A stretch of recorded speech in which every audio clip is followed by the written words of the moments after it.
Welcome to Strip Cover Lit, where we squeeze the bigger picture out of literature. I'm Adrian Fort, and we're here for the return to Harry Potter. That is for chapters 19, 20, and 21 of Harry Potter and the Order of the Phoenix. And not a lot happens in these chapters. Surprise. And surprise is going to be one of the themes of this video. Pardon me. So, chapter 19.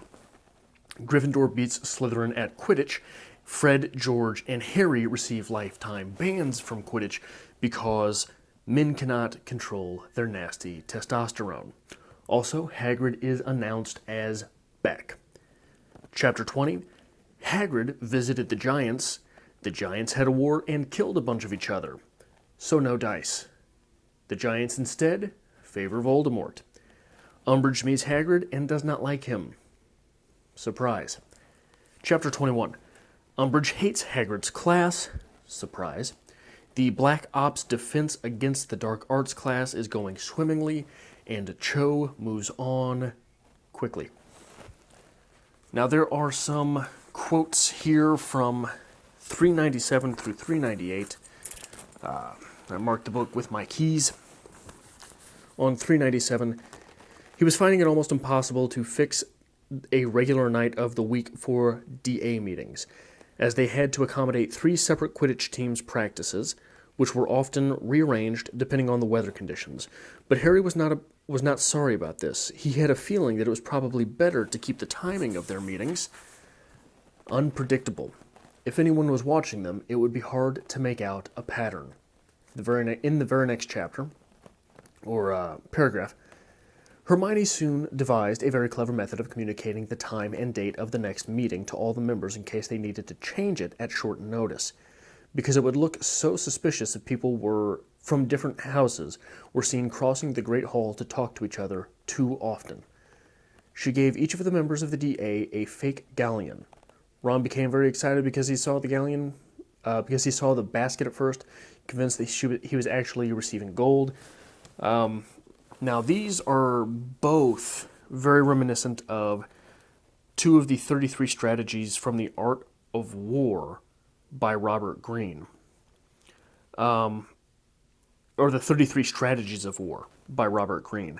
But I do not have that book. I have only listened to the audiobook, so I am not 100% able to remember which strategies they were. If you are familiar with that text, leave a comment below saying which they were, because I think it would be interesting just to look into a little bit more. Further, on page 400, Snape was no less obviously partisan. He had booked the Quidditch pitch for Slytherin practice so often that the Gryffindors had difficulty getting on it to play. Snape, being that covetous of the field in order to disparage the Gryffindor team, does not ring true for the actions of a man who hated James Potter simply because he was the big, bold, bad athlete type. So there is something more behind the drama there. The next note that I have for these chapters, I believe takes place in chapter 20, but basically it is this. I'm getting real tired of Hermione. She's the nagging mother type who... Look, it's very easy to fall out of love with a character when the author falls so madly in love with them, as it is obvious that J.K. Rowling has fallen for Hermione. Hermione is constantly the voice of reason. She's constantly right on things. And it's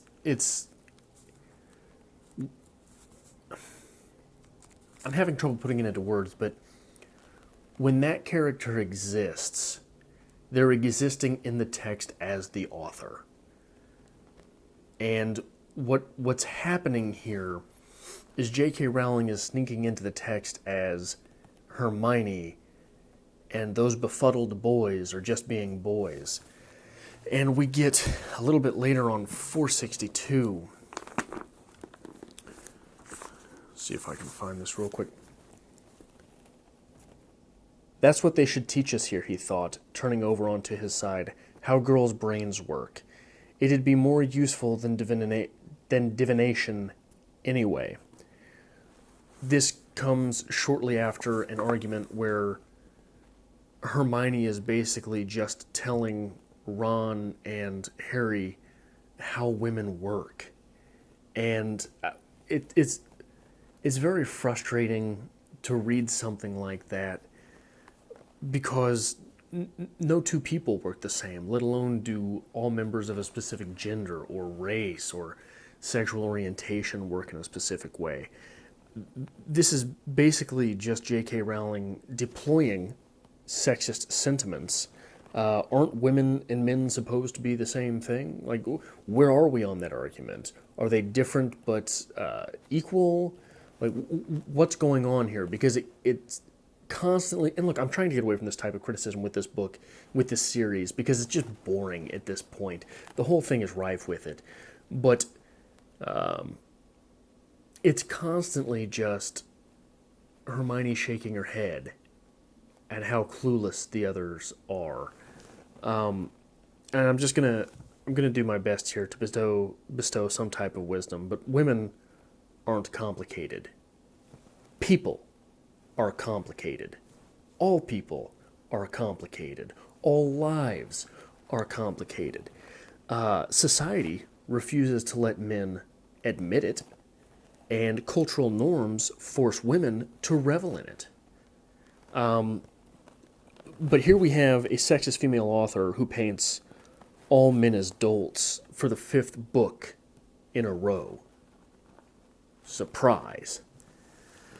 And I'm really getting tired of having to squalor over this. I mean, imagine if we had flipped things there, and it was one of the boys being so condescending towards Hermione for spending so much damn time in her feelings. Can't we just get over them, Hermione? You young woman, I know that hormones are coming into play, but yada yada yada, right? It would be aggravating. It wouldn't be any fun to read. It would be ridiculous to have to read. It would be ridiculous to be reading to children. But still we have these things in this text. Time and time and time again. It's not a one-time thing. Small things. Are we to infer that Hagrid got those nasty injuries on his south of France honeymoon with Big Lady What's-Her-Face? I'm not sure if that's where this is going. I'm not sure if that will ever have a payoff. I'm not sure if this is one of those cheeky British nods to the parents in a text for children. I guess we will see. There is the dream shortly after. Harry has his troubling confrontation with Cho, followed by a troubling confrontation with Hermione. And I'm not going to spend too much time there, but mommy complex, penis, and castration. That's all those dreams are. But here's what I would really like to talk about from these chapters, and I plan on writing this book, okay? So you can't steal this. Promise me you won't steal this. In the comments, promise me, okay? I'm waiting. Anyway, the passion principle, something I call the passion principle, and this goes back to the Black Ops Defense Against the Dark Arts program that the children have set up in in this book. And what I call the passion principle goes as such. Where there is nothing, exposure to passion builds interest. Where there is interest, exposure to passion builds passion.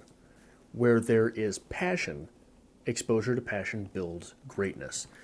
So, for example, in high school, did anyone have... So, I wasn't really into history when I got into high school. Hated it, kind of. It's just a bunch of boring stories that have already happened. You got to memorize dates and facts, names, things like that. Hated it. Couldn't stand it. I had a teacher who was extremely passionate about the subject. In that class, I became interested. So where someone is interested, for example, I was interested in literature in high school had a teacher that was very passionate about English. I grew a passion for English. Now, where there is passion, passion builds greatness. This is, for example, and you can find this time and again through history, someone who is so passionate. Okay, so in sports, we use a sports example. Peyton Manning was extremely passionate about the game of football. Tom Brady, extremely passionate about the game of football. I'm sure they hated playing one another because they were so good at the game. So those games where they did play each other were great games.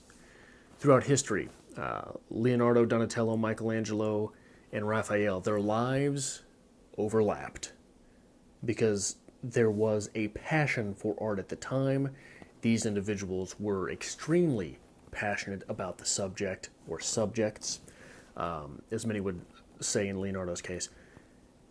And from there, they would feud based on these things. Now, nothing will make someone greater at a particular craft or practice or anything than knowing in the back of his or her mind that their rival is probably going at it too. And you'd better beat him or her, right? So, if I am not mistaken, Leonardo and Raphael hated each other. And Leonardo used to talk down about Raphael. What type of simpleton works with his hands like that? Look at the pieces they produced while the other was working, while their careers were overlapping.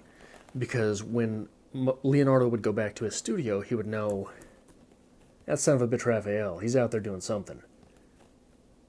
I just got to do something better. So work. And that seems to be what is going on with this Defense Against the Dark Arts League. It is commented time and again how much better. It's the training montage, right? It's the Rocky type of training montage. We see them practicing, and each time they're in that room, they get a little bit better, get a little bit better, get a little bit better, get a little bit better. Why? Because their very passionate rivals are across town training, practicing, and they know that. So I think that is sort of the moral to be learned from this text so far. We'll see how far that goes in this book and in this series. This seems to be really the beginning of it. So that's all I have for this episode. If you like this sort of thing, like the video, and if you have not already subscribed, I hope that you do, because I'd love to have you back here for the next installment of Harry Potter and the Sorcerer Order of the Phoenix, which will be for chapters 22, 23, and 24.